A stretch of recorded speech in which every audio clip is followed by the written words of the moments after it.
دنیا کے اندر بے شمار مخلوق پیدا فرمائی. اللہ تعالیٰ نے دنیا کے اندر بے شمار مخلوقات کو پیدا فرمایا، اور سب سے اچھی مخلوق، سب سے افضل مخلوق جسے اشرف المخلوقات کہا گیا وہ انسان ہے. ساری مخلوق کو ہماری خدمت کے لیے بنایا. دنیا کے اندر جتنی مخلوق اللہ رب العالمین نے پیدا فرمائی ہے سب انسانوں کی خدمت کے لیے. اور اللہ نے کتنی مخلوق پیدا فرمائی ہے اللہ کے علاوہ کوئی نہیں جانتا. لوگ کہتے ہیں کہ 18,000 مخلوقات اللہ نے پیدا فرمائی. یہ جھوٹ ہے اور اس کی کوئی روایت نہیں ملتی.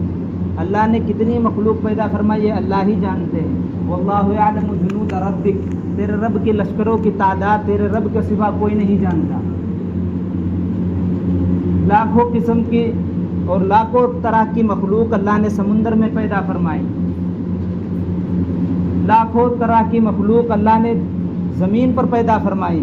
اور لاکھوں مخلوق ایسی ہے جو ہوا میں اڑتی ہے، اور لاکھوں مخلوق اللہ کی ایسی ہے جو ہمیں نظر نہیں آتی.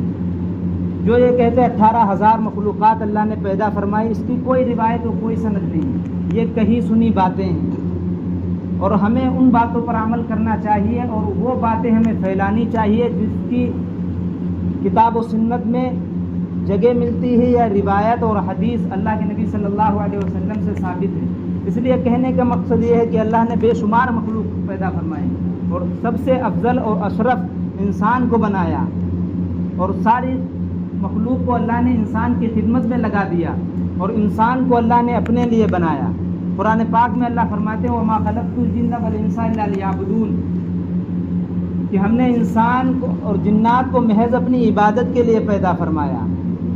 مَا أُرِيدُ مِنْهُمْ مِنْ رِزْقٍ وَمَا أُرِيدُ أَنْ يُطْعِمُونِ. اللہ کہتا ہے کہ ہم تم سے یہ نہیں چاہتے کہ تم ہمیں کھلاؤ. نحن نرزقکم، روزی تو ہم خود دیں گے. اللہ نے اتنی مخلوق پیدا فرمائی ہے، سب کو روزی اللہ ہی دیتے ہیں. اللہ انسانوں سے بھی کہتے ہیں ہم یہ نہیں چاہتے کہ تم مجھے کھلاؤ. نحن نرزقکم، روزی تمہیں ہم دیں گے، لیکن ہم نے تمہیں کس لیے پیدا کیا ہے؟ وما خلقت الجن والانس الا لیعبدون، کہ ہم نے انسان کو اپنی عبادت کے لیے پیدا کیا.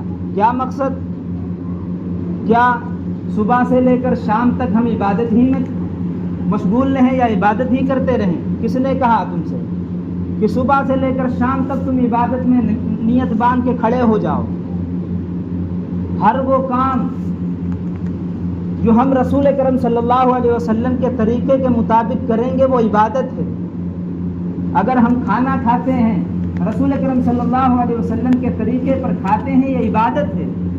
ہم سے یہ نہیں کہا گیا کہ تم صبح اٹھ کر نیت باندھ کے کھڑے ہو جاؤ اور پورے 24 گھنٹے اللہ کی عبادت کرتے رہو. اللہ فرماتے یا ایھا الذین آمنوا اذا نودی للصلاۃ من یوم الجمعہ فسعوا الی ذکر اللہ وذروا البیع. جب تمہیں جمعے کی نماز کے لیے بلایا جائے کام کاج سب چھوڑ دو، اللہ کے ذکر کی طرف دوڑ پڑو. اس کے بعد اللہ فرماتے آگے فانتشروا فی الارض وابتغوا من فضل اللہ. اللہ کی عبادت کرنے کے بعد جب اللہ کی عبادت کر چکو فانتشروا فی الارض، زمین میں پھیل جاؤ. یہاں تو باقاعدہ حکم ہے اللہ دے رہے ہیں کہ زمین پر روزی تلاش کرو، اللہ کا فضل تلاش کرو. تمہیں روزی کمانے سے اور دکانداری کرنے سے اور کام کھیتی باڑی کرنے سے کوئی منع نہیں کرتا. باقاعدہ اللہ حکم دیتے فانتشروا فی الارض وابتغوا من فضل اللہ، کہ اللہ کی عبادت جب کر چکو یا اللہ کی عبادت کر لو زمین میں پھیل جاؤ، اللہ کا فضل تلاش کرو. ہم روزی تو تلاش کرتے ہیں، ہم اپنے کام تو کرتے ہیں، لیکن ہم اللہ کی عبادت کو بھول جاتے ہیں. ہم اللہ کی عبادت کو بھول جاتے ہیں. ہم ایسے روزی اور پیسہ کمانے میں ایسے مست ہوئے کہ ہم اللہ کو بھول گئے. قرآن کہتا ہے جو اللہ کو بھول جاتا ہے نسوا اللہ فانساہم، اللہ خود اسے بھول جاتے ہیں. تم اللہ کو بھول جاؤ گے، اللہ کہتے ہیں ہم تمہیں بھول جائیں گے. اگر سچ بتاؤ اللہ ہمیں بھول جائے پھر ہمارا ٹھکانہ کہاں ہوگا؟ ہم در در کی ٹھوکریں نہیں کھائیں گے تو کیا کریں گے؟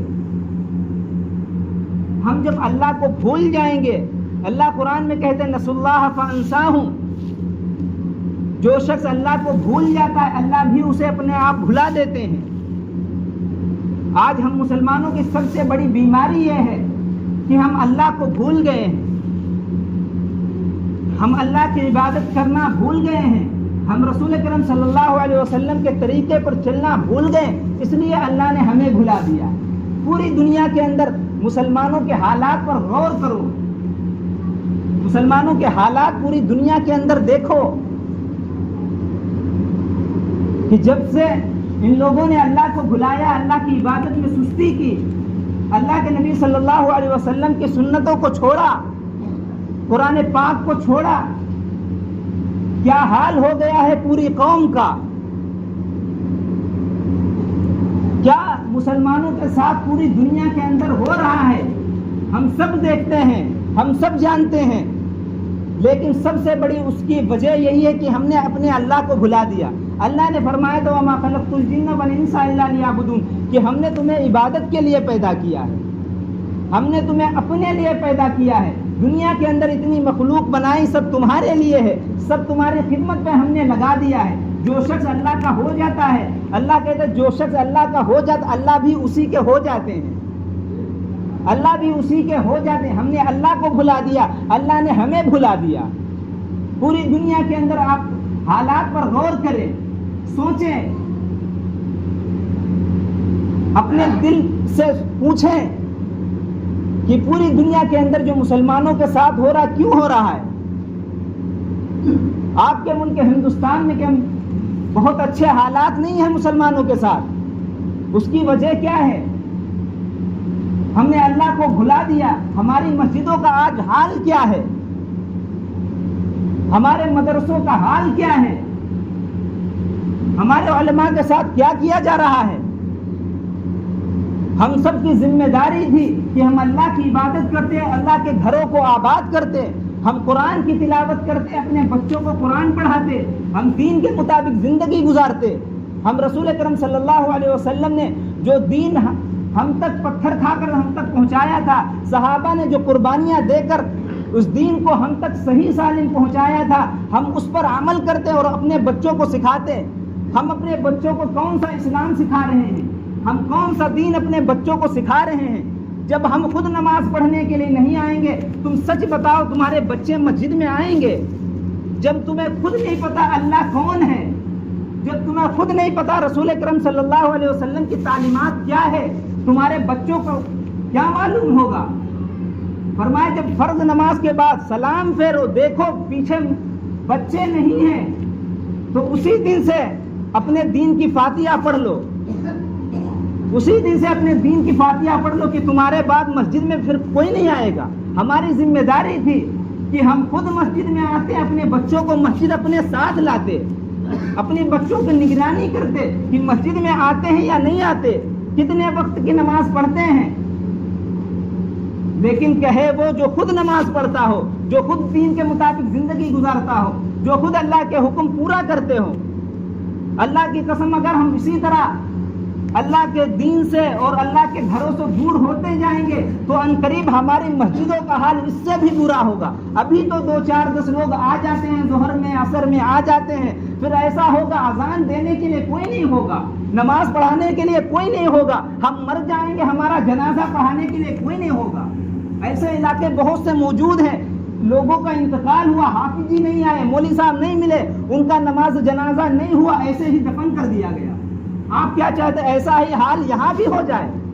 اس لیے میرے بھائی سوچو، دل پہ ہاتھ رکھ کے سوچو، ہم کتنی عبادت کرتے ہیں، ہم کتنا کام کرتے ہیں دنیا کے لیے، کتنی محنت کرتے ہیں، کتنی کوشش کرتے ہیں دنیا کے لیے۔ اس سے 1% بھی، اس سے 10% بھی اگر ہم کم دین کے لیے محنت کر لیں، اللہ کی قسم یہ جو مسجدوں کا ہمارے حال ہے ایسا نہ ہو۔